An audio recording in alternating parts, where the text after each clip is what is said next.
Hello friends, welcome back to our channel Survey Sir. Today we are going to discuss on topic direct and indirect speech. दोस्तों अगर आपने channel को subscribe नहीं किया है अभी तो उसे सब्सक्राइब कर लें, बेल आइकन प्रेस कर लें जिससे आपको हर अपडेट मिल जाए.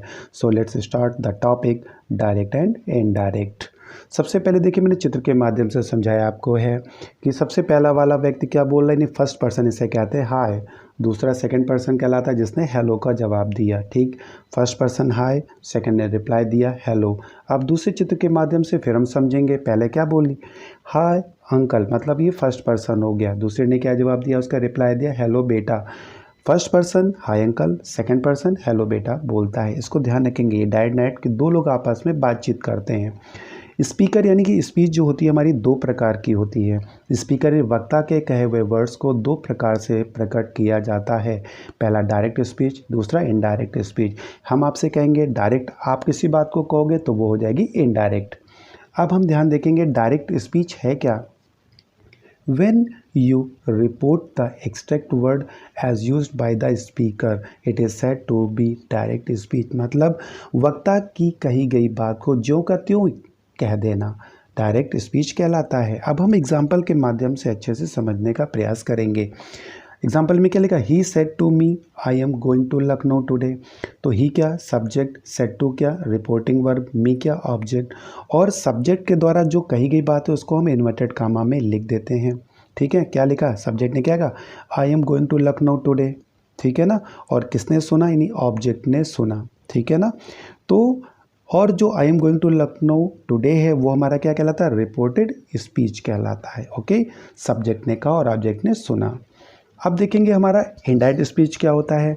When the extract word of the speaker, यानी स्पीकर के द्वारा कहे गए शब्दों को आर नॉट रिपोर्टेड का मतलब सेम वैसे ना कह करके अपने शब्दों में अगर आप कह देते हैं, it is said to be in indirect speech. तो उसे हम लोग क्या कहते हैं, इनडायरेक्ट स्पीच कहते हैं. एग्जाम्पल के माध्यम से समझेंगे हम. पहला क्या है, he said to me comma inverted comma start I am going to Lucknow today. ठीक है ना, तो ये कहलाता है डायरेक्ट स्पीच. इसको हम इनडायरेक्ट में कैसे बनाएंगे, he told me that he was going to Lucknow today का क्या हो जाता है, दैट डे बदल जाता है. तो ये इनडायरेक्ट स्पीच हो गई.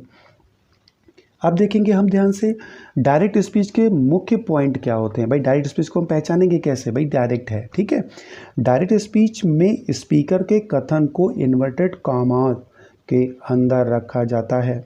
सेकंड क्या है, रिपोर्टिंग वर्ब के पश्चात कॉमा का प्रयोग होता है. थर्ड क्या है, इन्वर्टेड कॉमास के अंदर के भाग का फर्स्ट वर्ड यानी प्रथम शब्द कैपिटल लेटर से लिखा जाता है. इन तीनों पॉइंटों को ध्यान से समझना है. कैसे, अब नीचे एग्जाम्पल मैंने दिया है, इसको अच्छे से समझिए. He said to me comma inverted comma start किया, I am not well today inverted comma बंद और फुल स्टॉप. ही क्या हो गया, सब्जेक्ट हो गया, और सेड टू क्या हो गया हमारा, रिपोर्टिंग वर्ब, और मी हमारा ऑब्जेक्ट हो गया. और जो सब्जेक्ट यहाँ पर ही है उसने शब्द को कहा, क्या कहा, I am not well today. तो इसको इन्वर्टेड कॉमा में मैंने बंद कर दिया. और सुनने वाला कौन है, मी, यानी वो हमारा ऑब्जेक्ट हो गया. ठीक है, तो जो पहले वाला है ही सेड टू मी, इसको हम लोग बोलते हैं रिपोर्टिंग वर्ब. और जो लिखा आई एम नॉट वेल टुडे, इसको हम पूरे को बोलते हैं रिपोर्टेड स्पीच कहते हैं. समझ में आ गया होगा. ही क्या हो गया, सब्जेक्ट, और मी हमारा ऑब्जेक्ट. ही ने जो बात कही वो मी ने सुनी. जो ही ने बात कही उसको हम इन्वर्टेड कामा के अंतर्गत हम बंद कर देते हैं. आर ओके, समझ में आ रहा होगा आपको अच्छे से. अब हम इसको ध्यान रखेंगे, जब हम डायरेक्ट से इनडायरेक्ट बनाते हैं तो क्या होता है, आप गौर से देखिए. पहला वर्ड्स क्या कह रहा है, इनडायरेक्ट स्पीच में इन्वर्टेड कामा को हटा देते हैं. सेकंड क्या है, रिपोर्टिंग वर्ब के बाद कॉमा का प्रयोग नहीं होता, यानी हम बनाते हैं तब की बात कर रहे हैं हम. थर्ड में क्या है, रिपोर्टिंग वर्ब का टेंस कभी नहीं बदलता. नंबर 4, रिपोर्टिंग वर्ब को रिपोर्टेड स्पीच के भाव के अनुसार सेड टू को told, asked, requested, advised, ordered और भी होते हैं, हम बताएंगे आगे, आदि में चेंज करते हैं. ठीक है, पांचवा क्या है, रिपोर्टिंग वर्ब, समझ गए, जिधर सेड होता है उसी को रिपोर्टिंग वर्ब बोलते हैं, के पश्चात आवश्यकता अनुसार उचित कंजक्शन लगाते हैं. जो कामा इन्वर्टेड कामा होता है उसको हम हटा देते हैं, या तो दैट लगाएंगे या इफ़ लगाएंगे या वेदर लगाएंगे, और भी लगाते हैं, टू होता है और भी होता है, आगे हम बताएंगे अब लगाते हैं. 6 में क्या कह रहा, आई और प्रॉपर नाउन को छोड़कर रिपोर्टेड स्पीच का फर्स्ट वर्ड स्मॉल लेटर में लिखा जाता है। इसको भी आपको समझना पड़ेगा, ठीक है ना। सातवां और होता है, वो नेक्स्ट पेज पे है, अभी मैं आपको बताता हूँ तो समझ में आ गया। जब हम डायरेक्ट यानी जो बात हम आपसे कहते हैं वो डायरेक्ट होती है, और जो बात आप हमारी बात किसी और से कहने जाओगे तो वो क्या कहलाएगी, इनडायरेक्ट स्पीच में हो जाती है, ठीक है ना। तो इसको ध्यान रखेंगे, डायरेक्ट क्या होती है और इनडायरेक्ट में क्या कहते हैं। डायरेक्ट का मतलब हमने आपसे कही वो डायरेक्ट, जो आपने किसी और से कही तो, क्योंकि उसमें क्या होता है सब चीज़ बदल जाती है, ठीक है ना। तो ये 6 पॉइंटों को आपको लिखना है, लिख करके 1-2 बार आपको रीडिंग करनी है। जब आप रीडिंग कर लेंगे तब आपको पूरी अच्छे से समझ में आ जाएगी। ये 6 पॉइंटों को आपको 1-2 बार कम्युनिकेट करेंगे आप बैठ करके, अपने आप करेंगे, ठीक है ना। अब हमारा जो नेक्स्ट जो पॉइंट आता है जो 7वें नंबर का, वो उस 7वें पॉइंट के अंतर्गत हम गौर करेंगे। क्या कह रहा है देखिए, tense pronouns and nearest of time और पोजीशन सूचक शब्दों में परिवर्तन आता है। इसका मतलब क्या होता है, समय या स्थिति की निकटता सूचक शब्दों में बदलने के नियम कहते हैं।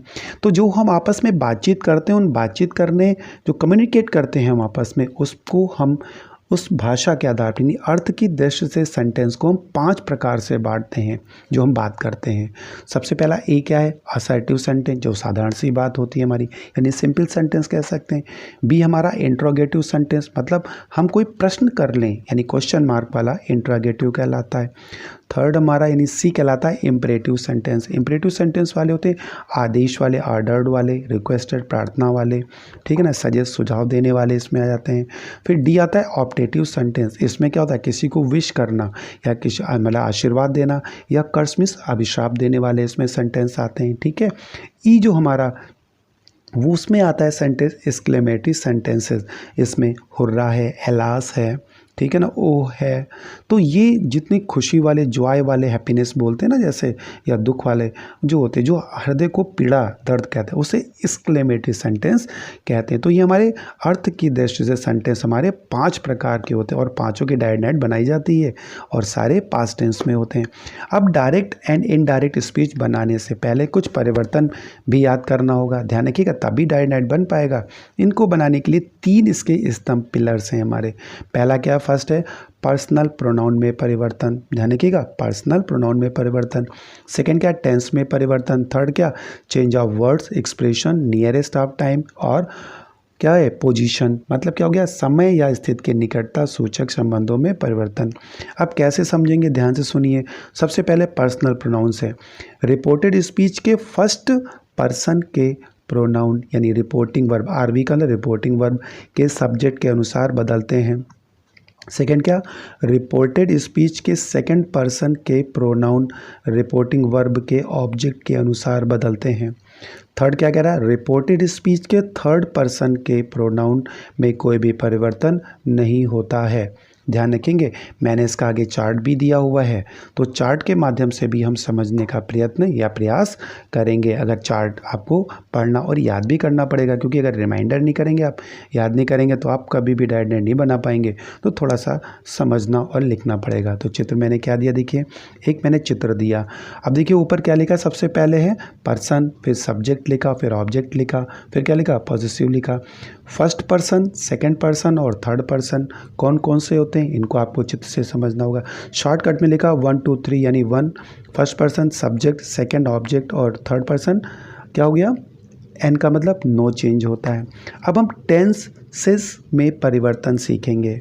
यदि रिपोर्टिंग वर्ब प्रेजेंट या फ्यूचर टेंस में हो तो रिपोर्टेड स्पीच का टेंस नहीं बदलता। रिपोर्टिंग वर्ब समझ गए होंगे, जो सबसे पहले लिखा जाता है, जो इन्वर्टेड कामा में लिखा जाता है उसे हम रिपोर्टेड स्पीच कहते हैं, ठीक है ना।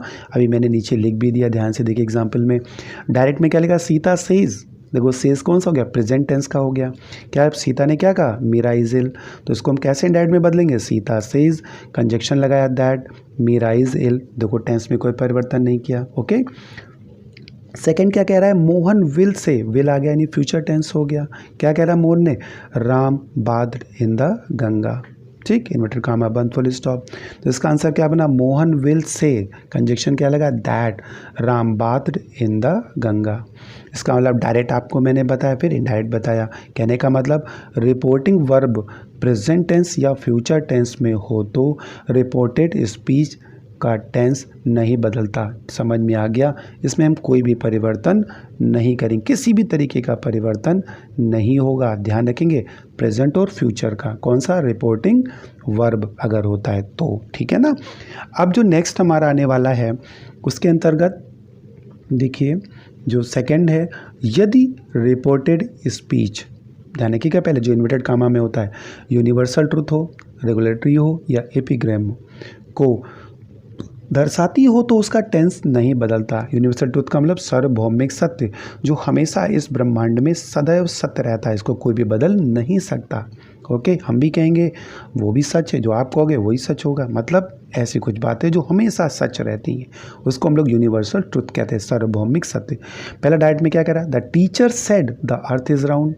टीचर ने क्या कहा, पृथ्वी गोल है, सब मालूम है, आपको भी पता है, आपको पृथ्वी गोल है। तो आंसर क्या हुआ इनडायरेक्ट में, the teacher said, conjunction that लगाया, द अर्थ इज राउंड। अगला क्या, father said dog barks at stranger, तो क्या बनेगा, father said that dogs bark at strangers. Universal truth की बात को समझना होगा। अगला होता है कुछ रिपोर्टिंग वर्ब यदि पास्ट टेंस में हो, समझ गए, रिपोर्टिंग वर्ब यानी स्टार्टिंग का, यानी इन्वर्टेड कामा से पहले वाला। अगर पास्ट टेंस का हो तो हम रिपोर्टेड स्पीच, इसका मतलब स्पीच का टेंस क्या होगा, बदलेगा। किसमें किसमें, देखिए ध्यान से सुनिएगा। प्रेजेंट इंडेफिनिट अगर होगा तो हम पास्ट इंडेफिनिट में बदल देंगे। प्रेजेंट कंटिन्यूअस होगा तो हम उसको पास्ट कंटिन्यूअस में बदलेंगे। प्रेजेंट परफेक्ट होगा तो पास्ट परफेक्ट में बदलेंगे। प्रेजेंट परफेक्ट कंटिन्यूअस होगा तो उसको पास्ट परफेक्ट कंटिन्यूअस में बदलेंगे हम लोग, ठीक है।